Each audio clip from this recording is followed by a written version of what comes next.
The Mildenhall Treasure by Roald Dahl. Around 7 o'clock in the morning, Gordon Butcher got out of bed and switched on the light. He walked barefoot to the window and drew back the curtains and looked out. This was January and it was still dark, but he could tell there hadn't been any snow in the night.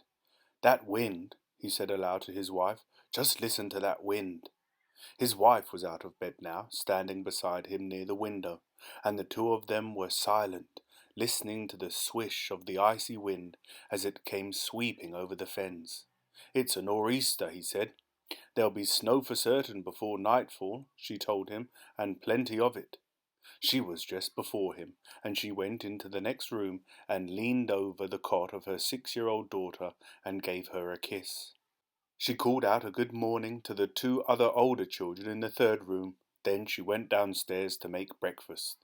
At 7:15, Gordon Butcher put on his coat, his cap and his leather gloves and walked out of the back door into the bitter, early morning winter weather. As he moved through the half-daylight over the yard to the shed where his bicycle stood, the wind was like a knife on his cheek. He wheeled out the bike and mounted and began to ride down the middle of the narrow road, right into the face of the gale. Gordon Butcher was 38. He was not an ordinary farm labourer. He took orders from no man unless he wished. He owned his own tractor, and with this he ploughed other men's fields and gathered other men's harvests under contract.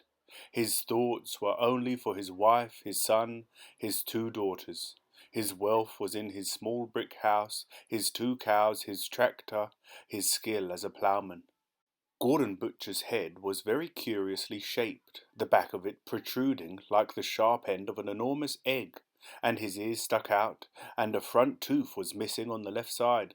But none of this seemed to matter very much when you met him face to face in the open air. He looked at you with steady blue eyes that were without any malice or cunning or greed, and the mouth didn't have those thin lines of bitterness around the edges which one so often sees on men who work the land and spend their days fighting the weather. His only eccentricity, to which he would cheerfully admit if you asked him, was in talking aloud to himself when he was alone. This habit, he said, grew from the fact that the kind of work he did left him entirely by himself for 10 hours a day, 6 days a week. "It keeps me company," he said, hearing me own voice now and again. He biked on down the road, pedalling hard against the brutal wind. "All right," he said, "all right, why don't you blow a bit? Is that the best you can do? My goodness me, I hardly know you're there this morning." The wind howled around him and snapped at his coat, and squeezed its way through the pores of the heavy wool, through his jacket underneath, through his shirt and vest, and it touched his bare skin with an icy fingertip. "Why," he said, "it's lukewarm you are today.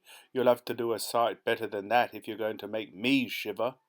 And now the darkness was diluting into a pale grey morning light, and Gordon Butcher could see the cloudy roof of the sky very low above his head and flying with the wind.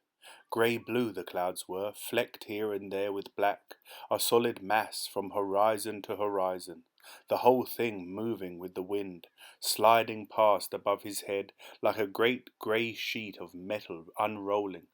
All around him lay the bleak and lonely fen country of Suffolk, mile upon mile of it that went on forever. He pedalled on. He rode through the outskirts of the little town of Mildenhall and headed for the village of West Row, where the man called Ford had his place. He had left his tractor at Ford's the day before, because his next job was to plough up 4½ acres on Thistley Green for Ford. It was not Ford's land. It is important to remember this, but Ford was the only one who had asked him to do the work. Actually, a farmer called Rolfe owned the 4½ acres. Rolfe had asked Ford to get it ploughed because Ford, like Gordon Butcher, did ploughing jobs for other men. The difference between Ford and Gordon Butcher was that Ford was somewhat grander. He was a fairly prosperous small-time agricultural engineer who had a nice house and a large yard full of sheds filled with farm implements and machinery. Gordon Butcher had only his one tractor. On this occasion, however, when Rolfe had asked Ford to plough up his 4½ acres on Thistley Green, Ford was too busy to do the work, so he hired Gordon Butcher to do it for him. There was no one about in Ford's yard when Butcher rode in. He parked his bike, filled up his tractor with paraffin and petrol, warmed the engine, hitched the plough behind, mounted the high seat and drove out to Thistley Green. The field was not half a mile away, and around 8:30 Butcher drove the tractor in through the gate onto the field itself. Thistley Green was maybe 100 acres all told, with a low hedge running around it, and although it was actually one large field, different parts of it were owned by different men. These separate parts were easy to define because each was cultivated in its own way. Rolf's plot of 4.5 acres was over to one side near the southern boundary fence.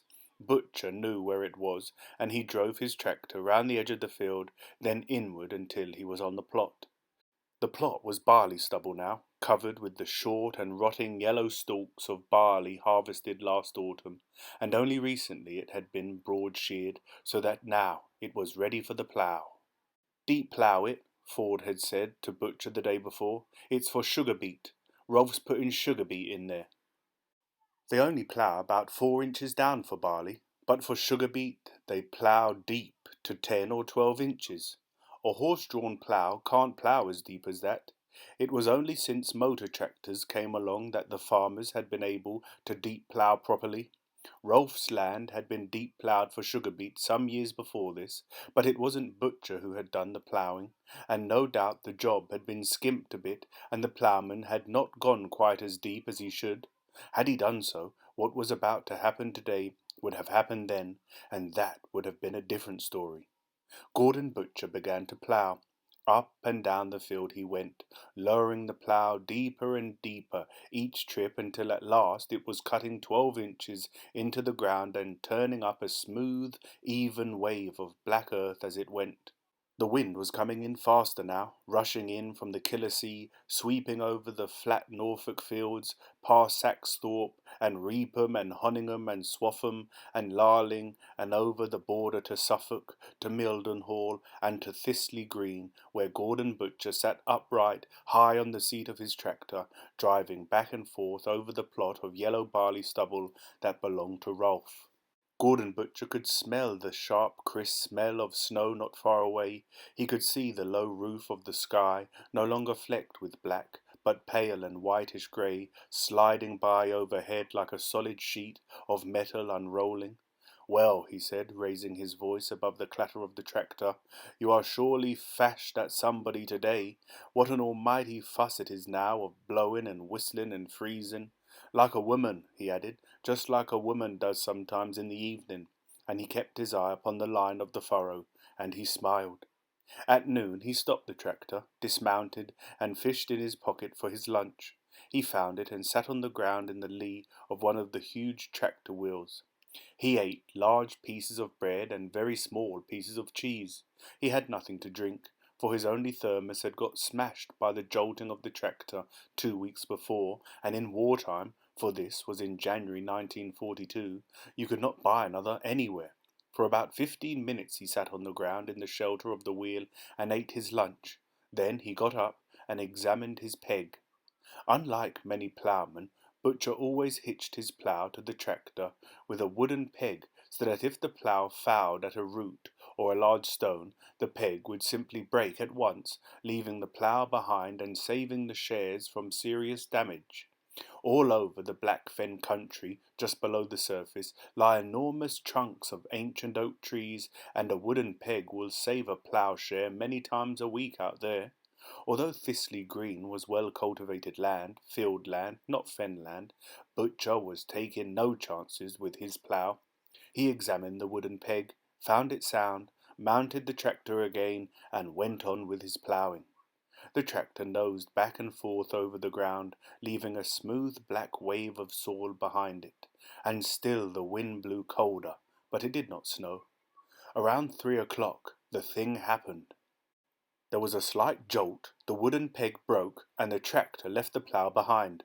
Butcher stopped, dismounted, and walked back to the plough to see what it had struck.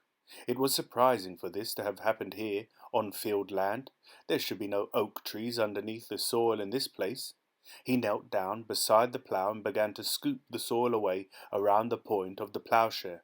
The lower tip of the share was 12 inches down. There was a lot of soil to be scooped up. He dug his gloved finger into the earth and scooped it out with both hands. 6 inches down, 8 inches, 10 inches, 12.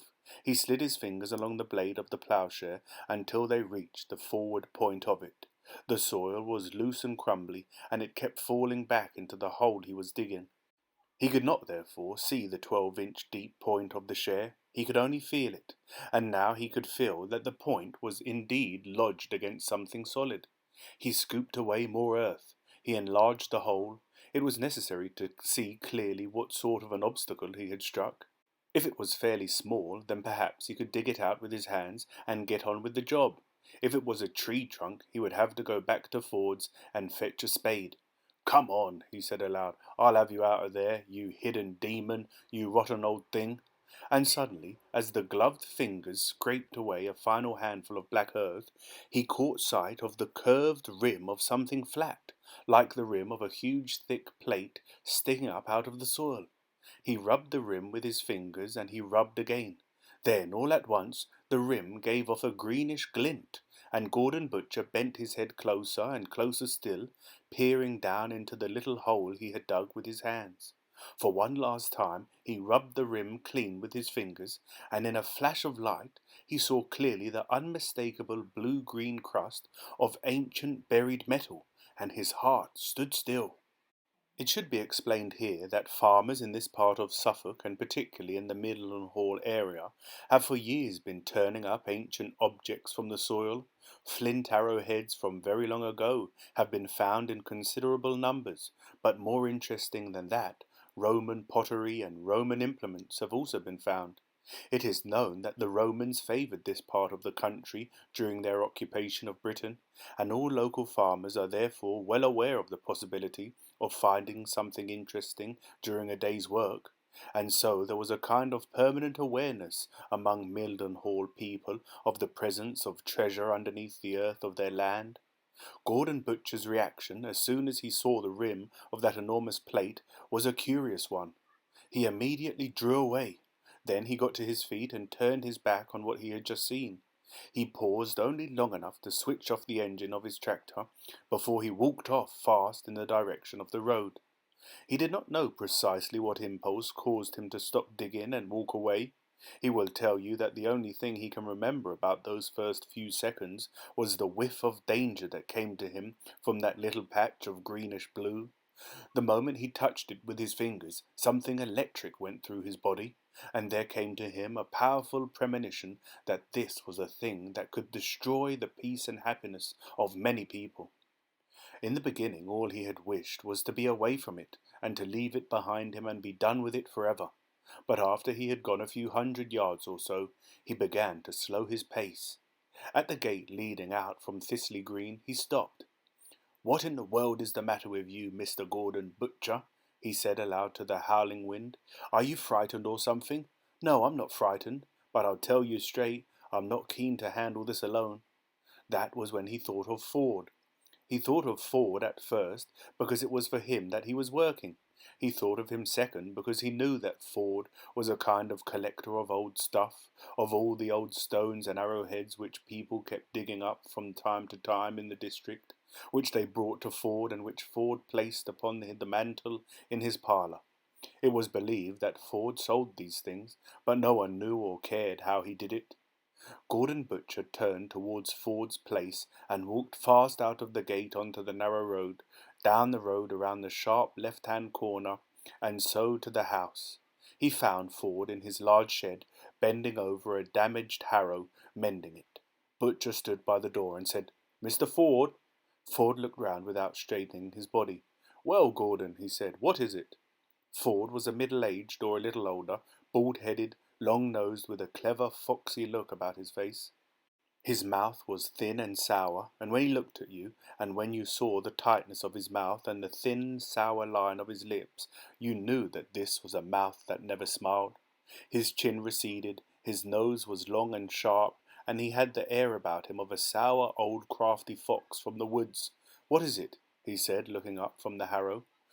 Gordon Butcher stood by the door, blue-cheeked with cold, a little out of breath, rubbing his hands slowly, one against the other. "The tractor left the plough behind," he said quietly. "There's metal down there. I saw it." Ford's head gave a jerk. "What kind of metal?" he said sharply. "Flat, quite flat, like a sort of huge plate. You didn't dig it out?" Ford had straightened up now, and there was a glint of eagles in his eyes. Butcher said, "No, I left it alone and came straight on here." Ford walked quickly over to the corner and took his coat off the nail. He found a cap and gloves, then he found a spade and went towards the door. There was something odd, he noticed, in Butcher's manner. "You sure it was metal?" "Crusted up," Butcher said, "but it was metal all right." "How deep?" 12 inches down. At least the top of it was 12 inches down, the rest is deeper." "How do you know it was a plate?" "I don't," Butcher said. "I only saw a little bit of the rim, but it looked like a plate to me, an enormous plate." Ford's foxy face went quite white with excitement. "Come on," he said. "We'll go and see." The two men walked out of the shed into the fierce, ever-mounting fury of the wind. Ford shivered. "Curse this filthy weather," he said. "Curse and blast this filthy, freezing weather." And he sank his pointed, foxy, deep face into the collar of his coat and began to ponder upon the possibilities of Butcher's find. One thing Ford knew, which Butcher did not know. He knew that back in 1932, a man called Lethbridge, a lecturer in Anglo-Saxon antiquities at Cambridge University, had been excavating in the district, and that he had actually unearthed the foundations of a Roman villa on Thistley Green itself. Ford was not forgetting that, and he quickened his pace. Butcher walked beside him without speaking, and soon they were there. They went through the gate and over the field to the plough, which lay about 10 yards behind the tractor. Ford knelt down beside the front of the plough and peered into the small hole Gordon Butcher had dug with his hands. He touched the rim of green-blue metal with a gloved finger. He scraped away a bit more earth. He leaned further forward so that his pointed nose was right down the hole. He ran fingers over the rough green surface. Then he stood up and said, "Let's get the plough away and do some digging." Although there were fireworks exploding in his head and shivers running all over his body, Ford kept his voice very soft and casual. Between them they pulled the plough back a couple of yards. "Give me the spade," Ford said, and he began cautiously to dig the soil away in a circle about 3 feet in diameter around the exposed patch of metal. When the hole was 2 feet deep, he threw away the spade and used his hands. He knelt down and scraped the soil away, and gradually the little patch of metal grew and grew, until at last there lay exposed before them the great round disc of an enormous plate. It was fully 24 inches in diameter. The lower point of the plough had just caught the raised centre of the rim of the plate, for one could see the dent. Carefully Ford lifted it out of the hole. He got to his feet and stood wiping the soil away from it, turning it over and over in his hands. There was nothing much to see, for the whole surface was crusted over with a thick layer of hard greenish-blue substance. But he knew that it was an enormous plate or dish of great weight and thickness. It weighed about 18 pounds. Ford stood in the field of yellow barley stubble and gazed at the huge plate. His hands began to shake. A tremendous and almost unbearable excitement started boiling up inside him, and it was not easy for him to hide it, but he did his best. "Some sort of dish," he said. Butcher was kneeling on the ground beside the hole. "Must be pretty old," he said. "Could be old," Ford said, "but it's all rusted up and eaten away."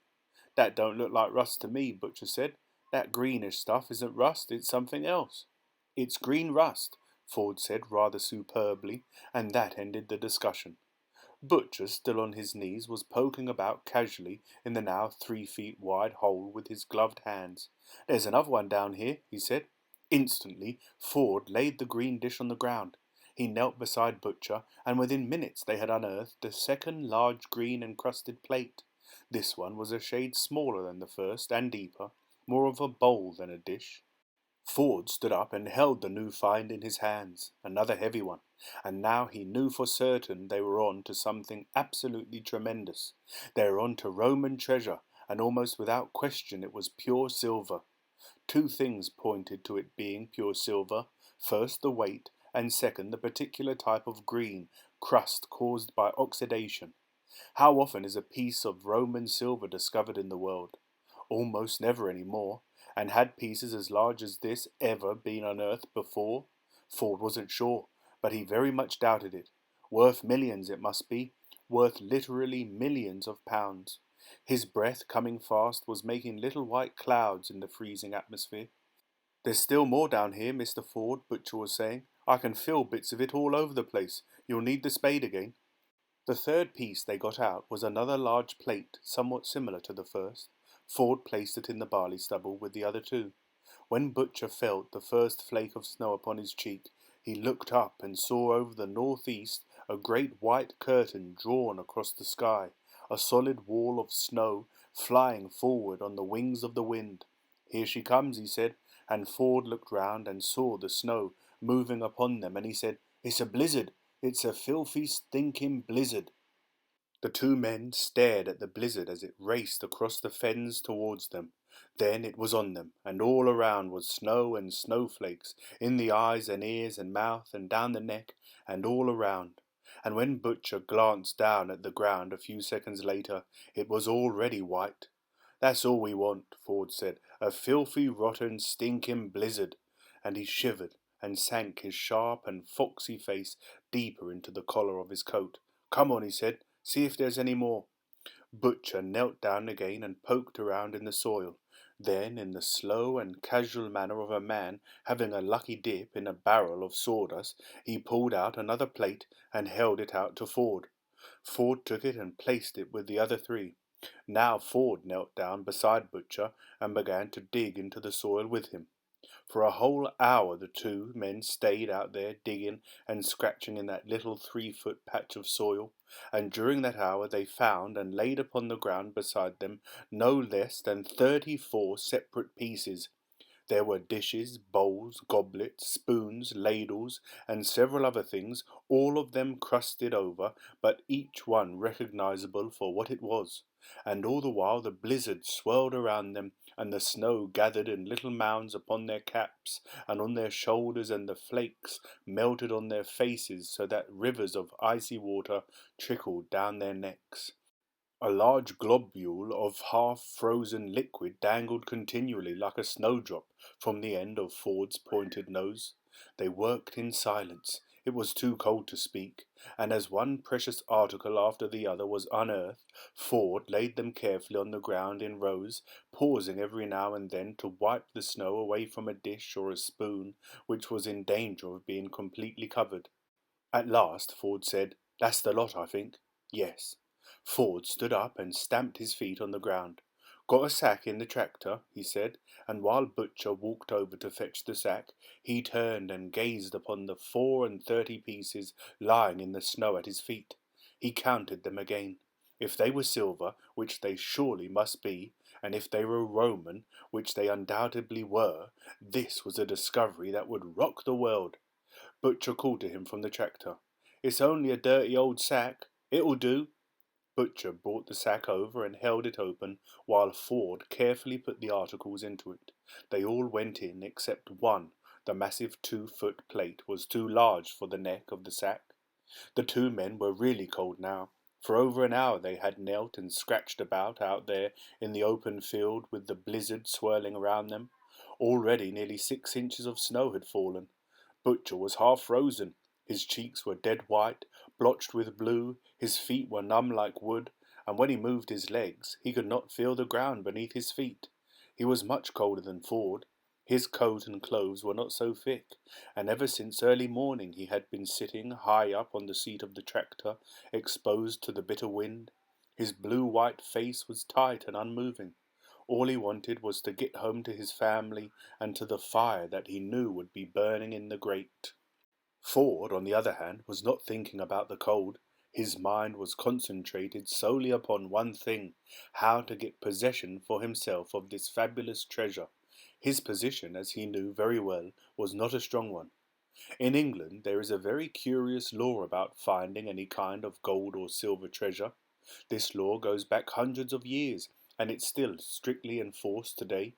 The law states that if a person digs up out of the ground, even out of his own garden, a piece of metal that is either gold or silver, it automatically becomes what is known as the treasure trove and is the property of the crown. The crown doesn't in these days mean the actual king or queen, it means the country or the government. The law also states that it is a criminal offence to conceal such a find. You are simply not allowed to hide the stuff and keep it for yourself. You must report it at once, preferably to the police. And if you do report it at once, you as the finder will be entitled to receive from the government in money the full amount of the market value of the article. You are not required to report the digging up of other metals. You are allowed to find as much valuable pewter, bronze, copper, or even platinum as you wish, and you can keep it all, but not gold or silver. The curious part of this curious law is this. It is the person who discovers the treasure in the first place who gets the reward from the government. The owner of the land gets nothing, unless, of course, the finder is trespassing on the land when he makes the discovery. But if the finder of the treasure has been hired by the owner to do a job on his land, then he, the finder, gets all the reward. In this case, the finder was Gordon Butcher. Furthermore, he was not trespassing. He was performing a job which he had been hired to do. This treasure, therefore, belonged to Butcher and to no one else. All he had to do was to take it and show it to an expert who would immediately identify it as silver, then turn it into the police. In time he would receive from the government 100% of its value, perhaps £1,000,000. All this left Ford out in the cold, and Ford knew it. He had no rights whatsoever to the treasure by law. Thus, as he must have told himself at that time, his only chance of getting hold of the stuff for himself lay in the fact that Butcher was an ignorant man who didn't know the law and who did not anyway have the faintest idea of the value of the find. The probability was that in a few days Butcher would forget all about it. He was too simple-minded a fellow, too artless, too trusting, too unselfish to give the matter much thought. Now, out there in the desolate, snow-swept field, Ford bent down and took hold of the huge dish with one hand. He raised it but did not lift it. The lower rim remained resting on the snow. With his other hand he grasped the top of the sack. He didn't lift that either. He just held it. And there he stood amid the swirling snowflakes, both hands embracing, as it were, the treasure but not actually taking it. It was a subtle and canny gesture. It managed somehow to signify ownership before ownership had been discussed. A child plays the same game when he reaches out and closes his fingers over the biggest chocolate eclair on the plate and then says, "Can I have this one, Mummy?" He's already got it. "Well, Gordon," Ford said, stooping over, holding the sack and the great dish in his gloved fingers, "I don't suppose you want any of this old stuff?" It was not a question. It was a statement of fact, framed as a question. The blizzard was still raging. The snow was falling so densely the two men could hardly see one another. "You ought to get along home and warm yourself up," Ford went on. "You look frozen to death." "I feel frozen to death," Butcher said. "Then you get on that tractor quick and hurry home," said the thoughtful, kind-hearted Ford. "Leave the plough here and leave your bike at my place. The important thing is to get back and warm yourself up before you catch pneumonia." "I think that's just what I'll do, Mr. Ford," Butcher said. "Can you manage all right with that sack? It's mighty heavy." "I might not even bother about it today," Ford said casually. "I just might leave it here and come back for it another time. Rusty old stuff. So long then, Mr. Ford. Bye, Gordon." Gordon Butcher mounted the tractor and drove away into the blizzard. Ford hoisted the sack onto his shoulder and then, not without difficulty, he lifted the massive dish with his other hand and tucked it under his arm. "I am carrying," he told himself as he trudged through the snow, "I am now carrying what is probably the biggest treasure ever dug up in the whole history of England." When Gordon Butcher came stamping and blowing through the back door of his small brick house late that afternoon, his wife was ironing by the fire. She looked up and saw his blue-white face and snow-encrusted clothes. "My goodness, Gordon, you look froze to death," she cried. "I am," he said. "Help me off with these clothes, love. My fingers aren't hardly working at all." She took off his gloves, his coat, his jacket, his wet shirt. She pulled off his boots and socks. She fetched a towel and rubbed his chest and shoulders vigorously all over to restore the circulation. She rubbed his feet. "Sit down there by the fire," she said, "and I'll get you a hot cup of tea." Later, when he was settled comfortably in the warmth, with dry clothes on his back and a mug of tea in his hand, he told her what had happened that afternoon. "He's a foxy one, that Mr. Ford," she said, not looking up from her ironing. "I never did like him." "He got pretty excited about it all, I can tell you that," Gordon Butcher said. "Jumpy as a jackrabbit he was." "That may be," she said, "but you ought to have had more sense than go crawling about on your hands and knees in the freezing blizzard just because Mr. Ford said to do it." "I'm all right," Gordon Butcher said. "I'm warming up nicely now." And that, believe it or not, was about the last time the subject of the treasure was discussed in the Butcher household for some years. The reader should be reminded that this was wartime 1942. Britain was totally absorbed in the desperate war against Hitler and Mussolini. Germany was bombing England, and England was bombing Germany, and nearly every night Gordon Butcher heard the roar of motors from the big aerodrome at nearby Mildenhall as the bombers took off for Hamburg, Berlin, Kiel, Wilhelmshaven, or Frankfurt. Sometimes he would wake in the early hours and hear them coming home, and sometimes the Germans flew over to bomb the aerodrome, and the Butcher house would shake with the crump and crash of bombs not far away. Butcher himself was exempt from military service. He was a farmer, a skilled ploughman, and they told him when he volunteered for the army in 1939 that he was not wanted. The island's food supply must be kept going, they told him, and it was vital that men like him stay on their jobs and cultivate the land. Ford, being in the same business, was also exempt. He was a bachelor, living alone, and he was thus able to live a secret life and to do secret things within the walls of his home. And so, on that terrible snowy afternoon, when they dug up the treasure, Ford carried it home and laid everything out on a table in the back room. 34 separate pieces. They covered the entire table, and by the look of it, they were in marvellous condition. Silver does not rust. The green crust of oxidation can even be protection for the surface of the metal underneath, and with care it could all be removed. Ford decided to use an ordinary domestic silver polish known as Silvo, and he bought a large stock of it from the ironmonger's shop in Mildenhall. Then he took first the great 2-foot plate, which weighed more than 18 pounds. He worked on it in the evenings. He soaked it all over with Silvo. He rubbed and rubbed. He worked patiently on this single dish every night for more than 16 weeks. At last, one memorable evening, there showed beneath his rubbing a small area of shining silver, and on the silver, raised up and beautifully worked, there was a part of a man's head. He kept at it, and gradually the little patch of shining metal spread and spread. The blue-green crust crept outward to the edges of the plate, until finally the top surface of the great dish lay before him in its full glory, covered all over with a wondrous pattern of animals and men and many odd legendary things. Ford was astounded by the beauty of the great plate. It was filled with life and movement. There was a fierce face with tangled hair, a dancing goat with a human head. There were men and women and animals of many kinds cavorting around the rim, and no doubt all of them told a story. Next he set about cleaning the reverse side of the plate. Weeks and weeks it took, and when the work was completed and the whole plate on both sides was shining like a star, he placed it safely in the lower cupboard of his big oak sideboard and locked the cupboard door. One by one he tackled the remaining 33 pieces. A mania had taken hold of him now, a fierce compulsion to make every item shine in all its silver brilliance. He wanted to see all 34 pieces laid out on the big table in a dazzling array of silver. He wanted that more than anything else, and he worked desperately hard to achieve his wish. He cleaned the 2 smaller dishes next, then the large fluted bowl, then the 5 long-handled ladles, the goblets, the wine cups, the spoons.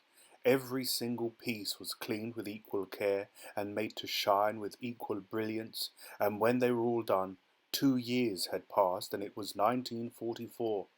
But no strangers were allowed to look. Ford discussed the matter with no man or woman, and Rolfe, the owner of the plot on Thistley Green, where the treasure had been found, knew nothing except that Ford, or someone Ford had hired, had ploughed his land extremely well and very deep. One can guess why Ford hid the treasure instead of reporting it to the police as a treasure trove. Had he reported it, it would have been taken away and Gordon Butcher would have been rewarded as the finder, rewarded with a fortune. So the only thing Ford could do was hang on to it and hide it in the hope, presumably, of selling it quietly to some dealer or collector at a later date. It is possible, of course, to take a more charitable view and assume that Ford kept the treasure solely because he loved beautiful things and wanted to have them around him. No one will ever know the true answer. Another year went by. The war against Hitler was won. And then, in 1946, just after Easter, there was a knock on the door of Ford's house. Ford opened it. "Why, hello, Mr. Ford. How are you after all these years?" "Hello, Dr. Fawcett," Ford said. "You been keeping all right?" "I'm fine, thank you," Dr. Fawcett said. "It's been a long time, hasn't it?" "Yes," Ford said. "That old war kept us all pretty busy." "May I come in?" Dr. Fawcett asked. "Of course," Ford said. "Come in." Dr. Hugh Alderson Fawcett was a keen and learned archaeologist who before the war had made a point of visiting Ford once a year in search of old stones or arrowheads. Ford had usually collected a batch of such items during the 12 months, and he was always willing to sell them to Fawcett. They were seldom of great value, but now and again something quite good had turned up. "Well," said Fawcett, taking off his coat in the little hall. "Well, well, well, it's been nearly 7 years since I was last here." "Yes, it's been a long time," Ford said. Ford led him into the front room and showed him a box of flint arrowheads which had been picked up in the district. Some were good, others not so good. Fawcett picked through them, sorted them, and a deal was done. "Nothing else?" "No, I don't think so." Ford wished fervently that Dr. Fawcett had never come. He wished even more fervently that he would go away. It was at this point that Ford noticed something that made him sweat. He saw suddenly that he had left lying on the mantel over the fireplace the two most beautiful of the Roman spoons from the treasure hoard. These spoons had fascinated him because each was inscribed with the name of a Roman girl child to whom it had been given, presumably as a christening present by Roman parents who had been converted to Christianity. One name was Pacentia, the other was Papitado, rather lovely names. Ford, sweating with fear, tried to place himself between Dr. Fawcett and the mantelpiece. He might even, he thought, be able to slip the spoons into his pocket if he got the chance. He didn't get the chance. Perhaps Ford had polished them so well that a little flash of reflected light from the silver caught the doctor's eye. Who knows? The fact remains that Fawcett saw them. The moment he saw them, he pounced like a tiger. "Great heavens alive!" he cried. "What are these?" "Pewter," Ford said, sweating more than ever. "Just a couple of old pewter spoons." "Pewter?" cried Fawcett, turning one of the spoons over in his fingers. "Pewter? You call this pewter?" "That's right," Ford said. "It's pewter." "You know what this is?" Fawcett said, his voice going high with excitement. "Shall I tell you what this really is?" "You don't have to tell me," Ford said, truculent. "I know what it is. It's old pewter, and quite nice too." Fawcett was reading the inscription in Roman letters on the scoop of the spoon.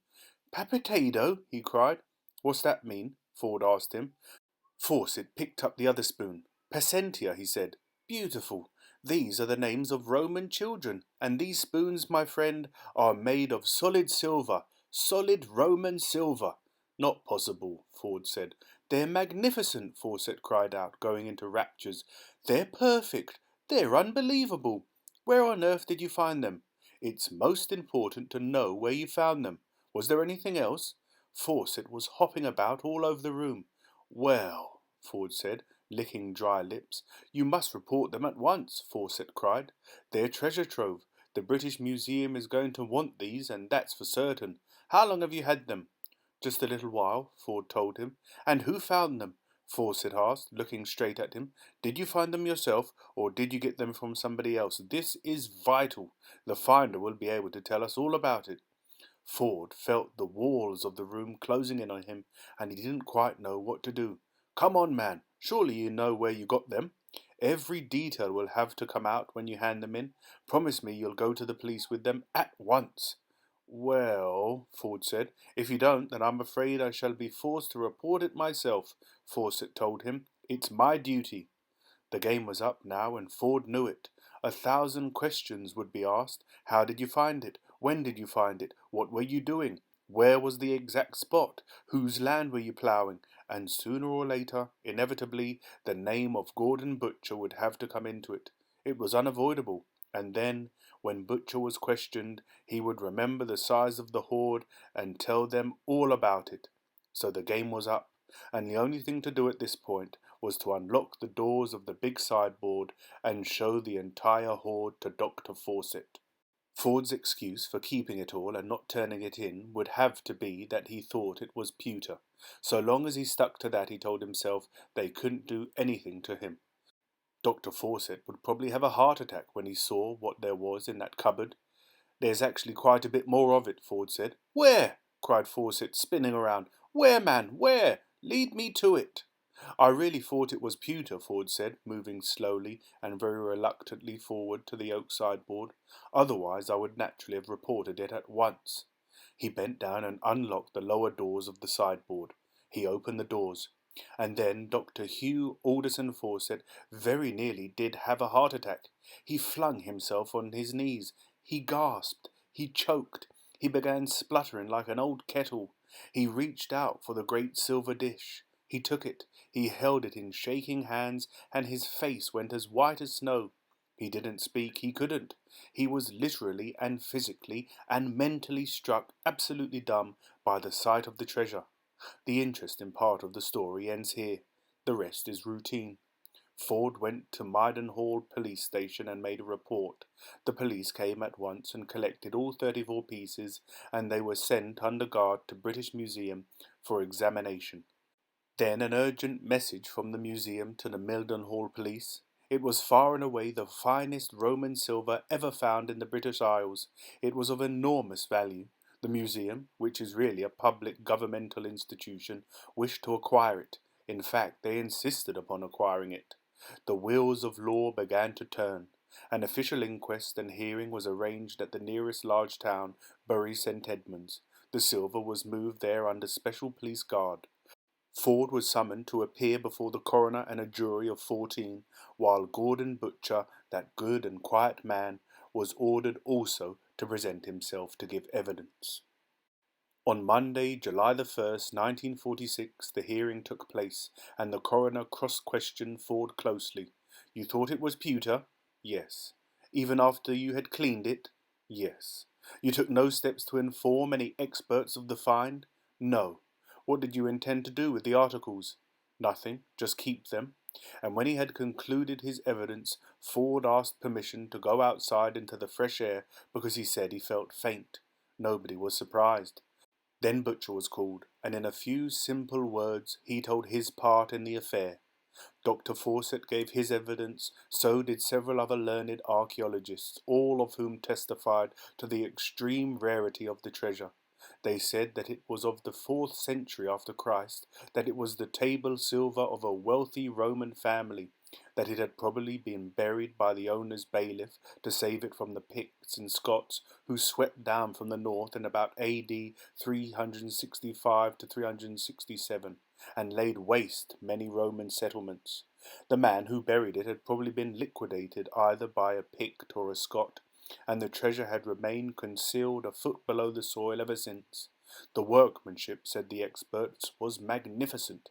Some of it may have been executed in England, but more probably the articles were made in Italy or in Egypt. The great plate was of course the finest piece. The head in the centre was that of Neptune, the sea god, with dolphins in his hair and seaweed in his beard. All around him sea nymphs and sea monsters gambolled. On the broad rim of the plate stood Bacchus and his attendants. There was wine and revelry. Hercules was there, quite drunk, supported by 2 satyrs, his lion's skin fallen from his shoulders. Pan was there too, dancing upon his goat legs with his pipes in his hand. And everywhere there were maenads, female devotees of Bacchus, rather tipsy women. The court was told also that several of the spoons bore the monogram of Christ, Chiro, and that the 2 which were inscribed with the names Pesentia and Papitedo were undoubtedly christening presents. The experts concluded their evidence and the court adjourned. Soon the jury returned, and their verdict was astonishing. No blame was attached to anyone for anything, although the finder of the treasure was no longer entitled to receive full compensation from the Crown because the fine had not been declared at once. Nevertheless, there would probably be a measure of compensation paid, and with this in view, the finders were declared to be jointly Ford and Butcher. Not Butcher, Ford and Butcher. There is no more to tell other than the treasure was acquired by the British Museum, where it now stands proudly displayed in a large glass case for all to see, and already people have travelled great distances to go and look upon those lovely things which Gordon Butcher found beneath his plough on that cold and windy winter afternoon. One day a book or two will be compiled about them, full of suppositions and abstruse conclusions, and men who move in archaeological circles will talk forever about the treasure of Mildenhall. As a gesture, the museum rewarded the co-finders with £1,000 each. Butcher, the true finder, was happy and surprised to receive so much money. He did not realize that he had been allowed to take the treasure home originally. He would almost certainly have revealed its existence, and would thus have become eligible to receive 100% of its value, which could have been anything between £500,000 and £1,000,000. Nobody knows what Ford thought about it all. He must have been relieved and perhaps somewhat surprised when he heard that the court had believed his story about pewter, but above all he must have been shattered by the loss of his great treasure. For the rest of his life he would be kicking himself for leaving those 2 spoons on the mantel above the fireplace for Dr. Fawcett to see. The end.